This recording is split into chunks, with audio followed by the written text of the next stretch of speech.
Ya, oke. Assalamualaikum warahmatullahi wabarakatuh. Selamat malam, rekan-rekan sekalian ya. Eh, Rekan-rekan, hari ini saya kedatangan tamu.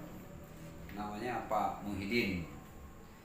Pak Muhyiddin ini orang tua dari Mistiana, seorang gadis kecil berumur 10 tahun ya. Waktu itu dia kelas 2 ya, kelas 2 SD. Kelas 2 SD di Plongkowati, Wai Jepara, Lampung Timur ya.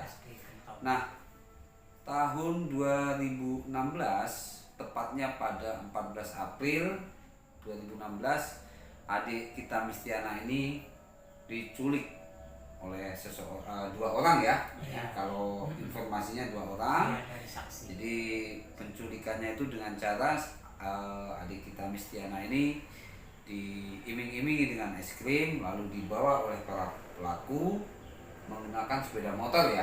Waktu itu ya, sepeda motor warnanya putih. Nah, setelah itu hilang. Terus 2 hari kemudian, 3 hari kemudian ketemu di daerah Sumur Bandung di sebuah gubuk. Nah, pada saat ditemukan, adik kita Mistiana ini dalam posisi sudah meninggal dunia dengan kondisi yang mengenaskan ya, Mas ya. Pada saat itu sangat mengenaskan.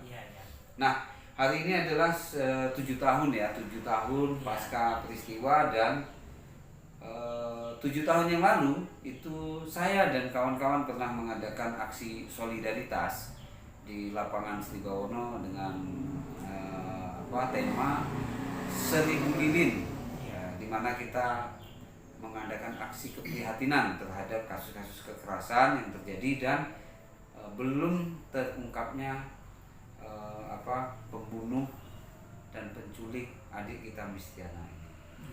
Nah, ini sudah 7 tahun ya, Pak Muhyiddin ini sudah 7 tahun Pak Muhyiddin. Setelah 7 tahun ini, bagaimana sih perasaan keluarga gitu? Sampai dengan hari ini kasus ini belum terungkap gitu. Gimana keluarga sendiri? Ya, perasaannya ya sangat nggak enak. Saya masih sedih sih. Kenapa sampai udah 7 tahun ini belum keungkap kasusnya gitu ya. Ya itu penjahat ya kemarin nggak nyerah. Kepolisian belum bisa menemukan. Kalau harapannya sendiri masih berharap ini kasus ini diungkap gitu, Mas? Iya, masih berharap ya. Masih. Karena ingin lanjut lah sampai saya juga ingin tahu siapa sih pelakunya itu gitu. Nah, itu entah orang jauh apa orang dekat kan ingin tahu saya sejatinya siapa yang berbuat. Karena waktu itu saya kan baru dapat setahun, terus saya dapat musibah ke situ. Jadi saya nggak nyangka gitu ya di situ. Karena saya dari Kalianda. Adik kita sama adik kita tuh baru 1 tahun. 1 tahun Pak di situ. Nah, saya ini Mas, saya dengar ada upaya-upaya waktu itu ya, Mas Muhyiddin sama keluarga itu juga berupaya secara mandiri gitu, mencari informasi-informasi tentang pembunuhan adik Mistiana. Gitu. Nah, sempat juga katanya Pak Muhyiddin ini ke TKP ya, di TKP di Sumur Bandung. Nah, itu apa yang ditemukan di situ? Ya, saya menemui seorang bapak-bapak itu beranak 2, dia usahanya per hari deres kelapa.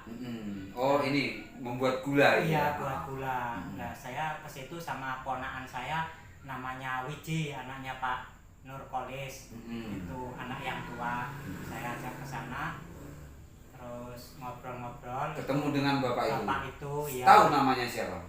Ya, kurang tahu itu namanya. Terus apa yang diobrolkan di situ? Ya, dia ngomong, ya saya deres kelapa. Waktu itu saya pas di atas. Waktu kejadian, adik kejadian kita dibawa ke gubuk ini? Iya, hari Kamis itu antara 5:30 itu dia melihat ada motor masuk ke dalam, tank warna putih.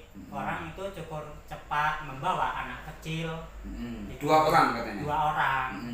Lalu motor itu tanknya kan putih. Dan sama dengan si Ajeng itu tanknya kan warna putih. Sama dengan saksi yang barengan adik kita pada saat diculik itu. Iya, di TK itu Pertiwi itu di Langkawati. Lalu apa selanjutnya kata itu?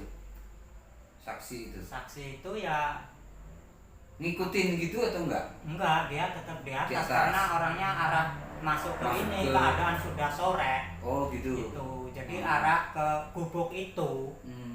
Nah, itu. Terus pulangnya lagi tahu? Enggak tahu ya? Enggak, dia sudah turun karena pas maghrib. Hanya sebatas itu dia. Sebatas itu. Terus dia pulang. Saya sampai tahu sama itu pelaku itu, kenal saya itu orang Lampung gitu.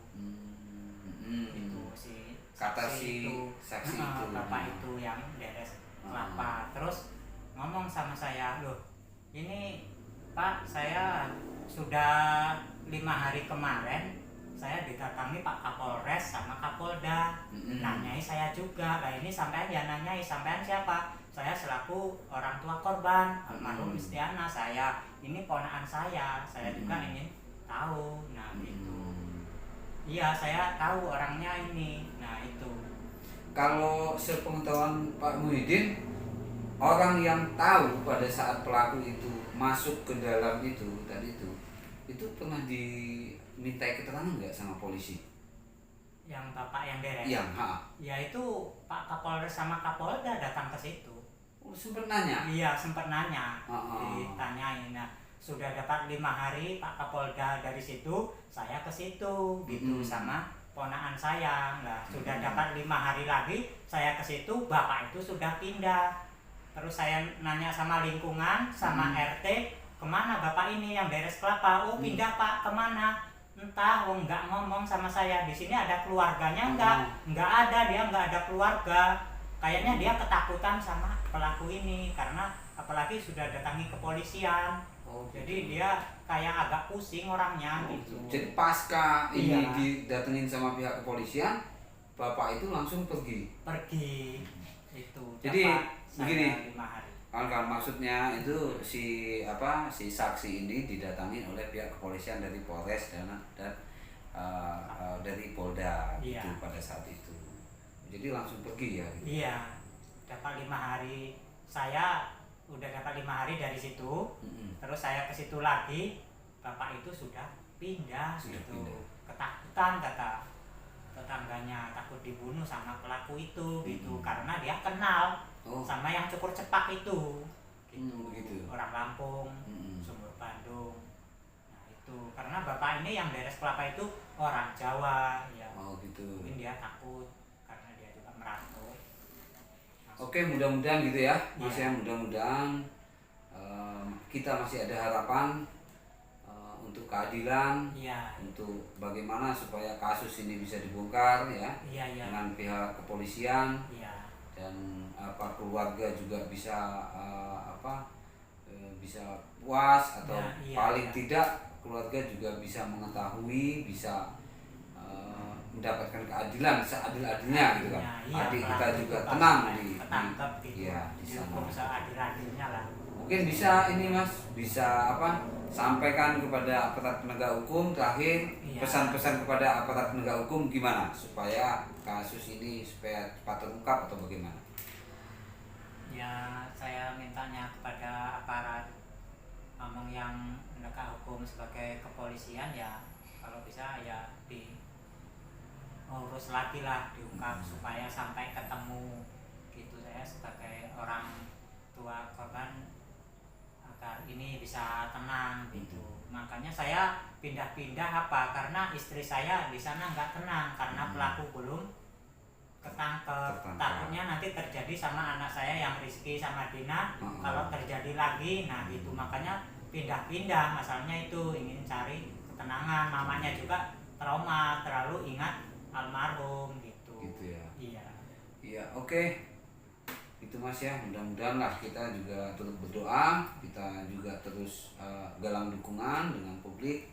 Mudah-mudahan kasusnya bisa cepat terungkap. Oke gitu ya kawan-kawan. Nah ini saya kebetulan tadi ada orang tua dari Istiana, makanya langsung saya minta untuk podcast 7 tahun yang lalu kasus ini sampai hari ini belum terungkap. Kita juga mohon dukungan dari publik supaya kasus ini bisa segera terungkap. Oke, selamat malam. Assalamualaikum warahmatullahi wabarakatuh.